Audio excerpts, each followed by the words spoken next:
News, सच जरूरी है। नमस्कार दर्शकों, मैं शिवा शेख और आप देख रहे हैं एमएनएस न्यूज। ब्रेक के बाद एक बार फिर स्वागत है आपका देश की खबरों में। आइए एक नजर डालते हैं हेडलाइंस की ओर। आरसीबी की जीत के जश्न में मची भगदड़, 11 की मौत, 33 लोग घायल। 3 लाख लोग कैसे पहुंचे स्टेडियम के बाहर, पात्रा का सवाल। बीते 10 वर्षों में अस्पताल की व्यवस्था में सुधार, एम्स में मरीजों की और परिजनों को मिलेगी नई राहत।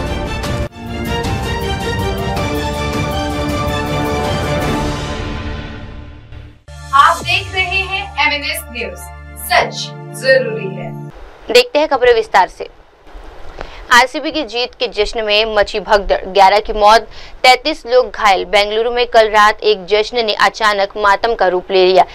एम चिन्नास्वामी स्टेडियम के बाहर उस समय भगदड़ मच गई जब लोग आईपीएल टीम आरसीबी की जीत का जश्न मना रहे थे। घटना में 11 लोगों की मौत हो गई है जबकि 33 लोग गंभीर रूप से घायल हुए हैं। सभी घायलों को तत्काल पास के अस्पताल में भर्ती कराया गया जहां उनका इलाज जारी है। प्रत्यक्षदर्शियों के मुताबिक भारी भीड़ और अव्यवस्था के चलते भगदड़ की स्थिति बनी हुई थी। जश्न में शामिल हजारों लोगों की भीड़ स्टेडियम के बाहर जमा थी और अचानक मची अफरा तफरी में कई लोग कुचले गए। प्रशासन ने जांच के आदेश दिए हैं और घायलों के परिजनों को हर संभव सहायता देने का आश्वासन दिया गया है। इस घटना ने जश्न को गहरे दुख में बदल दिया और सवाल खड़े कर दिए हैं कि क्या ऐसे आयोजनों के दौरान पर्याप्त सुरक्षा प्रबंध किए गए थे।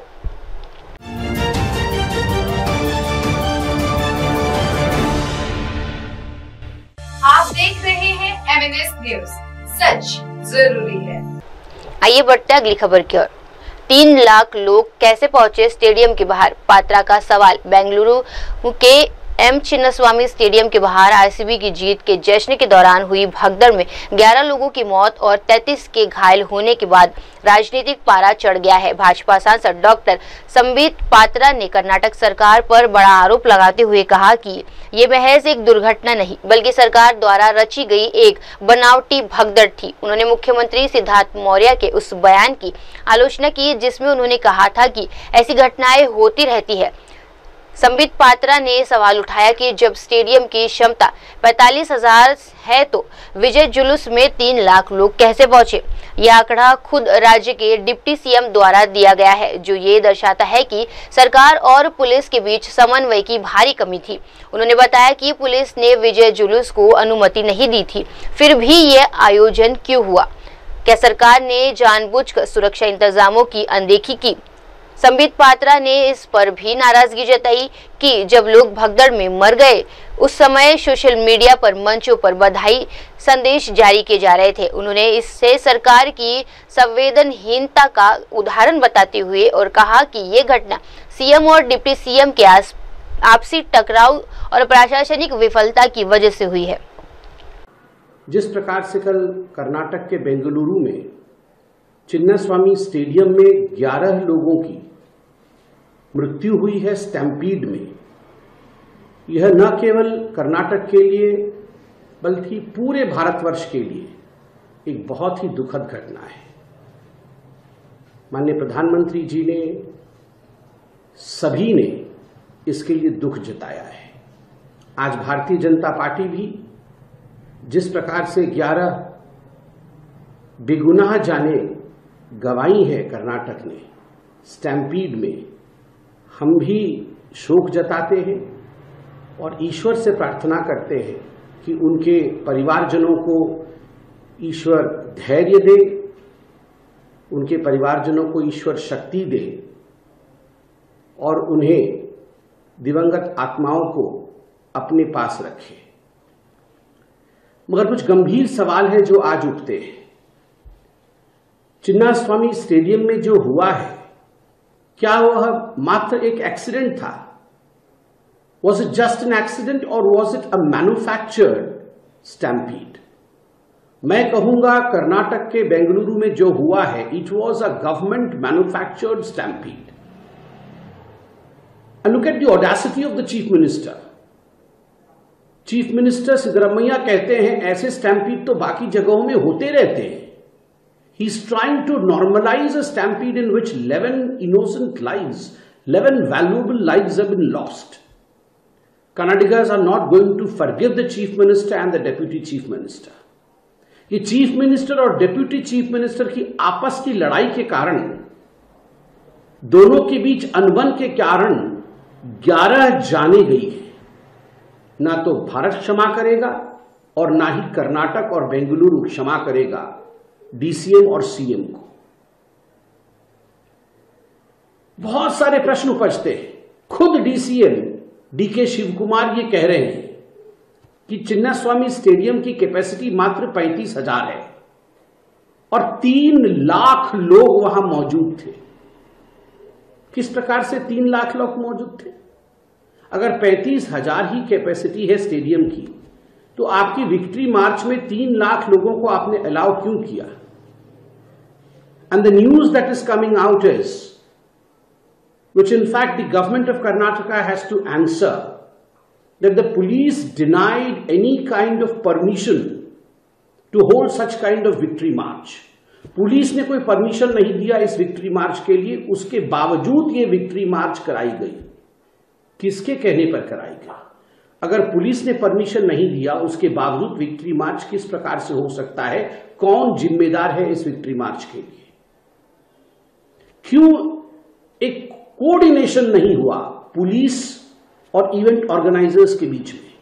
अमूमन जब इस प्रकार के कार्यक्रम होते हैं जहां लाखों लोग शामिल होते हैं, स्वाभाविक है एक कोऑर्डिनेशन होना चाहिए। जो इवेंट ऑर्गेनाइज कर रहा है और जो पुलिस की टीम है, मेडिकल इमरजेंसी की टीम है, इनके बीच में कोई कोऑर्डिनेशन नहीं है। And the worst part was the felicitations continued.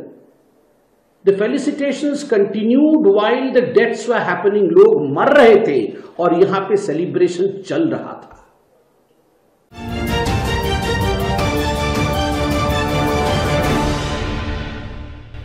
आप देख रहे हैं MNS न्यूज, सच जरूरी है। आइए बढ़ते अगली खबर की ओर। बीते 10 वर्षों में अस्पताल की व्यवस्था में सुधार, एम्स में मरीजों और परिजनों को मिलेगी नई राहत। दिल्ली के एम्स अस्पताल में मरीजों और उनके परिजनों के लिए सुविधाओं में लगातार सुधार हो रहा है। इसी क्रम में एक नए वोटिंग एरिया का भी उद्घाटन किया गया है। दिल्ली की मुख्यमंत्री रेखा गुप्ता ने कहा कि पिछले 10 वर्षों में एम्स की व्यवस्था में व्यापक सुधार हुआ है। मुख्यमंत्री ने कहा, 2014 से पहले यह अस्पताल अव्यवस्थित था। बीते दशक में एम्स की सुविधाएं और व्यवस्थाएं बेहतर हुई है। उन्होंने धानुका समूह की CSR पहल के अंतर्गत बनाए गए इस वेटिंग एरिया सराहना करते हुए कहा, मैं धानुका समूह को इस वेटिंग एरिया के निर्माण के लिए बधाई देती हूँ। ये न केवल मरीजों बल्कि उनके परिजनों के लिए भी बड़ी राहत है। सरकार का उद्देश्य ये है कि आम नागरिक को सार्वजनिक व्यवस्था संस्था में सम्मान और सुविधा दोनों प्राप्त हो। मुख्यमंत्री ने आश्वासन दिया कि स्वास्थ्य ढांचे और सशक्त करने के लिए राज्य सरकार लगातार काम कर रही है। देश का सबसे बड़ा मेडिकल इंस्टीट्यूशन है दिल्ली एम्स विशेष रूप से, और लगभग 5 lakh OPD annually AIIMS tackle करता है। हजारों पेशेंट डेली आते हैं और केवल दिल्ली के नहीं देश भर के आते हैं। जबकि आदरणीय मोदी जी ने पूरे देश में 22 एम्स पूरे करने की योजना में कार्य चल रहा है, तो भी दिल्ली एम्स का एक अपना बहुत बड़ा महत्व है। और यहाँ पे पेशेंट्स को हमने देखा है कि 2014 से पहले किस तरीके से अव्यवस्थाएं इस हॉस्पिटल में रहा करती थी, परंतु इन पिछले 10 सालों में एम्स की सारी व्यवस्थाएं बेहतर हुई है और बहुत ही सिस्टमैटिक तरीके से एम्स की वर्किंग अब चलती है। डॉक्टर्स हो, नर्सिस हो, पेशेंट्स हो, अटेंडेंट हो, सबका ध्यान रखा जाता है। और मैं धानुका ग्रुप को बहुत बधाई देती हूँ, जिनकी वजह से CSR में आज ये वेटिंग हॉल बन पाया है। बहुत ही बड़ा वेटिंग हॉल है, क्योंकि जो अटेंडेंट होता है, पेशेंट तो एडमिट हो जाता है रूम में या ICU में, पर अटेंडेंट के बैठने के लिए कोई जगह नहीं होती। फिर वो यहाँ वहाँ कमर्शियल कोई कमरा देखता है, कभी सड़क पे बैठता है, कभी गलियारे में अपने आप को जगह खोजता है। बारिश, सर्दी, गर्मी होती है, पर ये वेटिंग हॉल उन लाखों पेशेंट्स के अटेंडेंट के लिए एक बहुत बड़ी फैसिलिटी है। और CSR में इतना सुंदर काम करने से ही मुझे लगता है कि समाज में आगे बढ़ेगा समाज, और सरकार और समाज जब इकट्ठे एक प्लेटफॉर्म पे काम करेंगे तभी प्रगति संभव है। विकसित भारत हो या विकसित दिल्ली हो, इस तरीके के CSR इनिशिएटिव के माध्यम से शहर में सुविधाएं बढ़ती है, खूबसूरती बढ़ती है। धन्यवाद। बैंगलोर में जो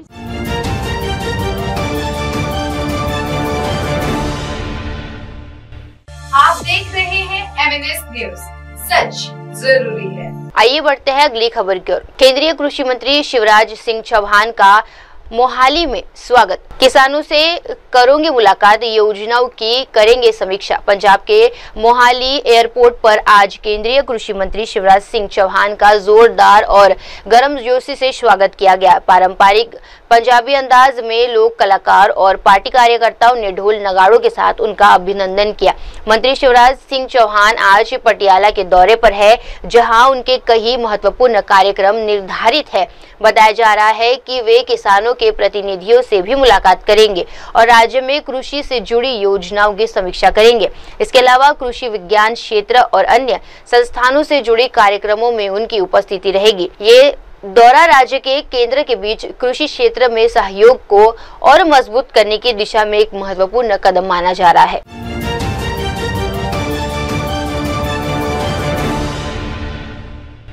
आप देख रहे हैं MNS न्यूज, सच जरूरी है। आइए बढ़ते हैं अगली खबर की ओर। बेंगलुरु भगदड़, शहजाद पूनावाला ने कांग्रेस को ठहराया जिम्मेदार। बेंगलुरु के एम चिन्नास्वामी स्टेडियम के बाहर हुई भगदड़ में 11 लोगों की मौत और 33 घायलों के बाद राजनीतिक बयानबाजी तेज हो गई है। भाजपा प्रवक्ता शहजाद पूनावाला ने इस घटना के लिए कांग्रेस सरकार को पूरी तरह जिम्मेदार ठहराया है।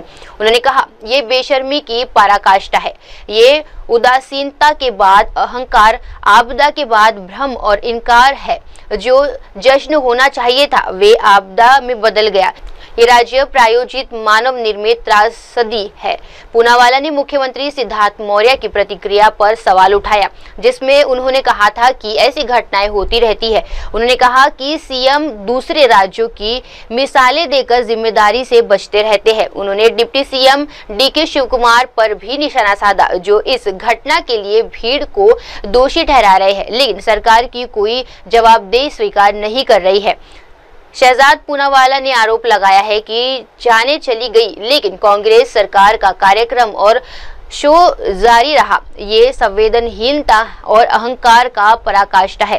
कांग्रेस को तत्काल जवाबदेही लेनी चाहिए। This is the height of shamelessness. It is arrogance after apathy, delusion and denial after disaster.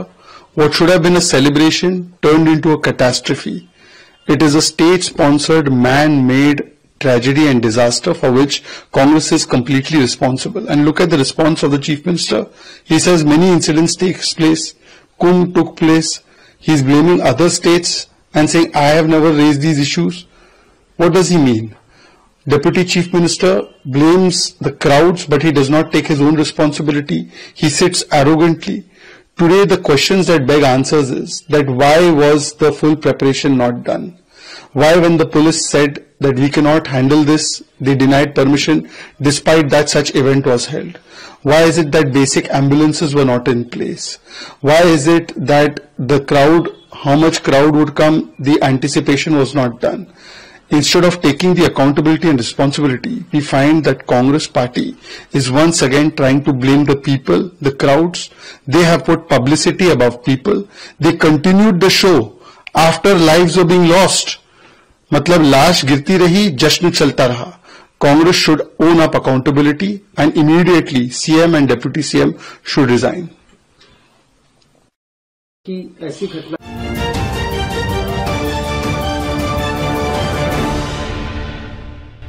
आप देख रहे हैं MNS न्यूज, सच जरूरी है। आइए बढ़ते हैं अगली खबर की ओर।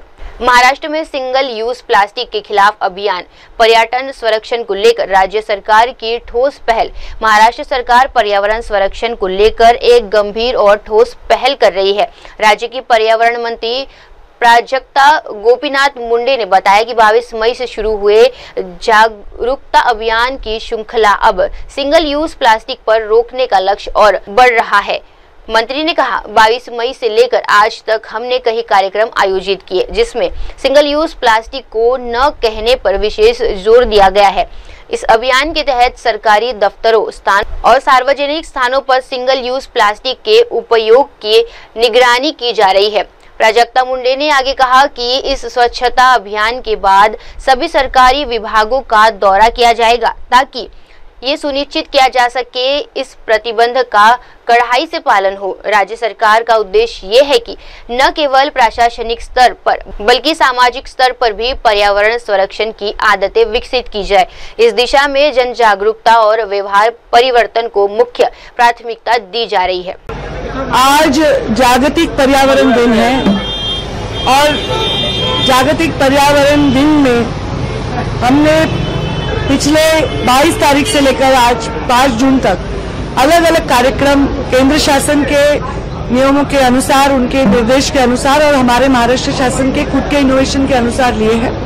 इन कार्यक्रमों में हमने सबसे ज्यादा फोकस किया है वो सिंगल यूज प्लास्टिक को ना बोलने के लिए, उसको पूरी तरह खत्म करने के लिए किया है। आज हम हमारे मुंबई के सबसे प्रसिद्ध गिरगांव बीच की क्लीनिंग के लिए आए हैं। मेरे साथ एमपीसीबी के हमारे चेयरमैन सिद्धेश कदम है, हमारे अविनाश जी है और हम लोग बीएमसी के लोग भी यहाँ पर है, यूडी के लोग भी यहाँ पर है।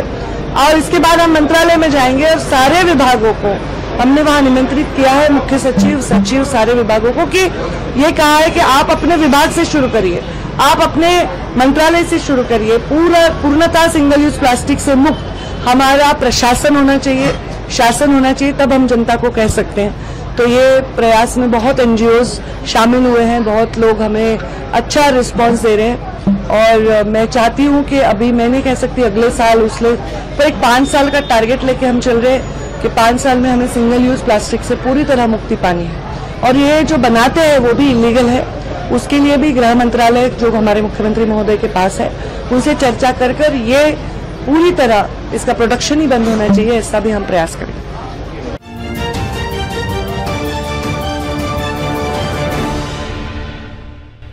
आप देख रहे हैं MNS न्यूज, सच जरूरी है। आइए बढ़ते हैं अगली खबर की ओर। अब्बास अंसारी की विधायकी जाने के बाद होगा उपचुनाव। सुबह सभा मुखिया ओपी राजभर ने मऊ सदर सीट पर दावा ठोका। मुख्तार अंसारी के बेटे अब्बास अंसारी को हेड स्पीच मामले में सजा हो चुकी है। अब्बास अंसारी को 2 साल की सजा होने के कारण उनकी विधायकी चली गई है। इसके बाद मऊ सदर सीट रिक्त हो गई है। अब 6 महीने के भीतर इस रिक्त हुई सीट पर उपचुनाव होना है। उधर सीट से खाली होते ही दावेदारों ने अपना दावा ठोकना भी शुरू कर दिया है। सुबह सपा मुखिया की कैबिनेट मंत्री ओम प्रकाश राजभर ने मऊ सदर सीट पर उपचुनाव लड़ने की इच्छा जाहिर की है। बता दें, अब्बास अंसारी सुबह सपा से विधायक थे। सोहेल देव भारतीय समाज पार्टी के राष्ट्रीय अध्यक्ष और योगी सरकार के मंत्री ओम प्रकाश राजभर ने कहा कि सीट मांगना सबका अधिकार है। उन्होंने बताया कि 2017 विधानसभा चुनाव में बीजेपी ने हमें ये सीट दी थी। हम मऊ सदर सीट से लड़े थे, लेकिन मात्र 6000 वोट से चुनाव हार गए थे। 2022 विधानसभा चुनाव में ये सीट फिर से हमें मिली थी। इस चुनाव में सुबह सपा ने चुनाव जीतने का काम किया था। ओपी राजभर ने कहा कि जहां तक उपचुनाव लड़ने की बात है तो मऊ सदर सोहेल देव भारतीय समाज पार्टी की ही है।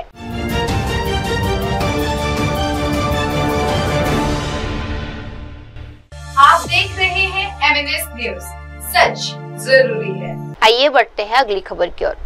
कांग्रेस नेता सलमान खुर्शीद ने 5 देशों की यात्रा पूरी की। 5 देशों की विदेश यात्रा पूरी करने के बाद कांग्रेस नेता सलमान खुर्शीद ने आतंकवाद के खिलाफ भारत की एकजुट वैश्विक भूमिका पर जोर दिया है। ये दौरा जेडीयू सांसद संजय झा के नेतृत्व वाले बहुदलीय प्रतिनिधि मंडल के साथ किया गया था। सलमान खुर्शीद ने कहा, मैं इस यात्रा पर अपनी पार्टी की ओर से गया था और कांग्रेस इस बात पर सहमत थी कि आतंकवाद के खिलाफ हमें एक साझा स्तर में बोलने की जरूरत है। पूरी दुनिया इस खतरे के खिलाफ है। उन्होंने कहा कि इस प्रकार की यात्राएं केवल राजनयिक औपचारिकता नहीं होती, बल्कि ये भारत की वैश्विक छवि और सुरक्षा हितों से जुड़ा एक अहम हिस्सा होती है। उन्होंने आलोचनाओं को जवाब देते हुए कहा, अगर कोई पूछता है कि हम वहां क्यों गए या किस उद्देश्य से गए, तो ये सवाल बेनामी है। इस समय जरूरत है कि भारत की बात अंतर्राष्ट्रीय मंचों पर स्पष्ट रूप से रखी जाए। यात्रा राजनीतिक सहयोग, सुरक्षा, संवाद और वैश्विक साझेदारी की दिशा में एक महत्वपूर्ण पहल मानी जा रही है। ये बात जो थी वो स्पष्ट हो गई। सर, कैसे देखते हैं आप इस पूरी कवायद को, कैसे रही? अभी प्रधानमंत्री से भी आप लोग क्या मिलेंगे, क्या उनको भी इस बात के बारे में जानकारी दी जाएगी, क्या कुछ आप लोगों ने और जो विदेश में जो फॉरेन कंट्रीज हैं उनके रवैये से जो अभी तक है, आप संतुष्ट हो? देखिए, मैं तो जहां हम जिन 5 देशों में हम लोग गए हैं उसी के बारे में बता सकता हूं। हर जगह स्थिति क्या है वो तो जब वहां से जो लोग गए हैं वहां से वापस आएंगे तो वो बताएंगे, और फिर उस पूरे सब जगह से जो बातें आती हैं उनकी पूरी समीक्षा जो है फिर वो प्रधानमंत्री के सामने रखी जाएगी। अब हमारी बैठक प्रधानमंत्री के समक्ष होगी, उनके साथ होगी कि नहीं होगी मैं नहीं जानता हूं, लेकिन ये सही समझता हूं कि ऐसा होगा कि हमने जो भी बात कही है उन सब लोगों की बात कही हुई बात की समीक्षा जो है वो प्रधानमंत्री तक पहुंचेगी, और इसके आगे फिर जो भी हमारे सुझाव हैं या जो भी हमने कोई संदेश में अपनी बात कही है उस पर संज्ञान लेने के बाद उस पर कुछ कार्रवाई की आवश्यकता सरकार समझती है तो वो सरकार लेगी, वो कार्रवाई करेगी। सर, एक टास्क तो थी कि विदेश में भारत का पक्ष रखना, लेकिन एक दूसरी टास्क राजनीतिक स्तर पर थी जिसमें आपके ट्वीट से भी एक बात जाहिर हुई, आपने ट्वीट भी करा, पोस्ट करा एक्स पे, और उसके बाद अब जब आप लोग आज मिल के आए उससे पहले आपकी पार्टी की तरफ से जो कम्युनिकेशन इंचार्ज है जयराम रमेश, उन्होंने भी कहा कि जो ऑल पार्टी मीटिंग के अंदर जो सांसद जो है सारा डेलीगेशन जा रहा है वहां ईमानदारी से सारी बात को समझा जाए, एक जो पोस्टरिंग होती है वो ना हो। और आपके इस ट्वीट के बाद में आपको किस तरीके की अप्रीहेंशन थी या क्या आपके मन में शंका थी? जो आप कोई शंका नहीं थी, मैं सिर्फ ये कह रहा था कि लोग इसमें अटकलें किस बात की लगा रहे हैं, किस बात के इसमें वो ढूंढ रहे हैं, क्या ढूंढ रहे हैं। हमारी पार्टी ने हमको कहा था जाने के लिए, हमारी पार्टी की तरफ से गए थे, हम लोग अपनी मर्जी से नहीं गए थे। तो जब पार्टी भेजती है तो पार्टी कुछ सोच समझ कर ही भेजती है। पार्टी ने ये माना कि कुछ बातें हैं जिसमें हमको मिलकर, पूरे देश को मिलकर एक भाषा में और एक ध्वनि में अपनी बात कहनी चाहिए। जो आतंकवाद का विरोध है, जिस विरोध ने पार्टी को छोड़िए, देश को छोड़िए, पूरा विश्व एकजुट है, पूरा विश्व आतंकवाद के खिलाफ है, इसमें तो दो राय नहीं है। तो आतंकवाद का विरोध करने के लिए और आतंकवादिक गतिविधियों के बारे में थोड़ा सा विस्तार से लोगों को बताने के लिए हमारी पार्टी ने हमसे कहा था कि आप सरकार के डेलीगेशन में जाएं। सभी पार्टियां थी उस सरकार के डेलीगेशन में, सरकार की पार्टी भी थी, भारतीय जनता पार्टी के लोग भी थे और पार्टियों के लोग भी थे। तो हमने वहां मिलकर वही बात कही जो हमको कहनी चाहिए थी। अब उसमें से कोई यहां कुछ ढूंढ कर कुछ निकाले कि आप क्यों जा रहे हैं, क्या करने जा रहे हैं, तो ये तो कोई समझदारी की बात नहीं है। देश के लिए जब भी मौका आए देश के लिए अपनी बात कहने का, तो वो आदमी कहता है। देश में हमारी व्यवस्था क्या है, राजनीतिक व्यवस्था क्या है, हमारे अपने नेता क्या दिशा दिखा रहे हैं, क्या बात कह रहे हैं, क्या प्रश्न पूछ रहे हैं, वो यहाँ पर जो हमारा जो लोकतांत्रिक व्यवस्था है वो लोकतांत्रिक व्यवस्था के अलग से अधिकार हैं, अलग से दायित्व हैं, उन पर अलग से काम करते हैं।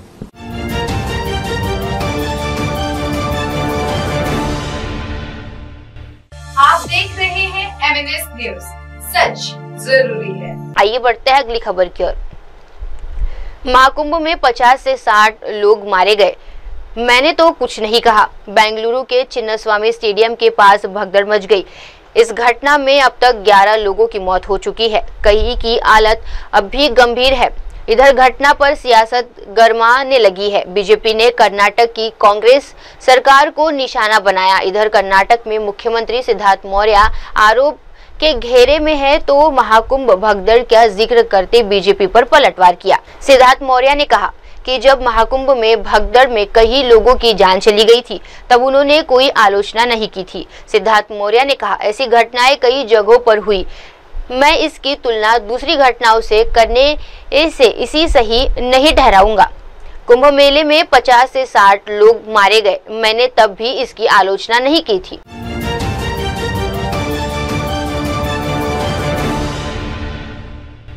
आप देख रहे हैं MNS न्यूज, सच जरूरी है। आइए बढ़ते हैं अगली खबर की ओर। जेडीयू सांसद संजय झा ने विदेशी मंत्री एस जयशंकर से की मुलाकात।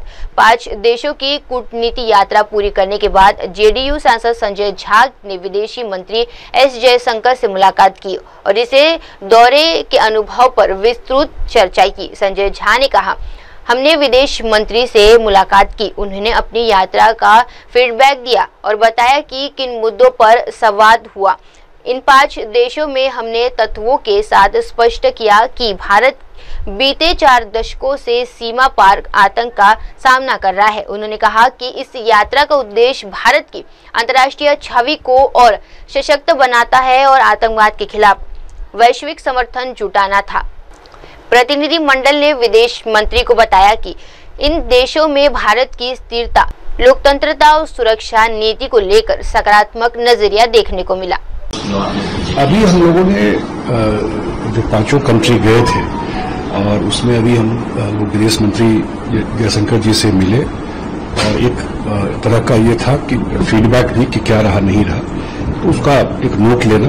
तो वो जो हम लोगों को जो एक्सपीरियंस हुआ हर एक कंट्री में अलग अलग, किन लोगों से मिले, जिन्होंने क्या कहा, क्या ओपिनियन था उनका, या ऑपरेशन सिंदूर पर उनका क्या व्यू था, या अन्य चीजों को लेकर के क्या था, तो ये सारा फीडबैक हम लोगों ने दिया है। और मुझे लगता है सरकार जरूर जो हम लोग का फीडबैक है या अन्य ग्रुप जो गए थे वो जो फीडबैक दे रहे हैं उस हिसाब से अपना वो लोग भी असेस करेंगे सारी चीजों को।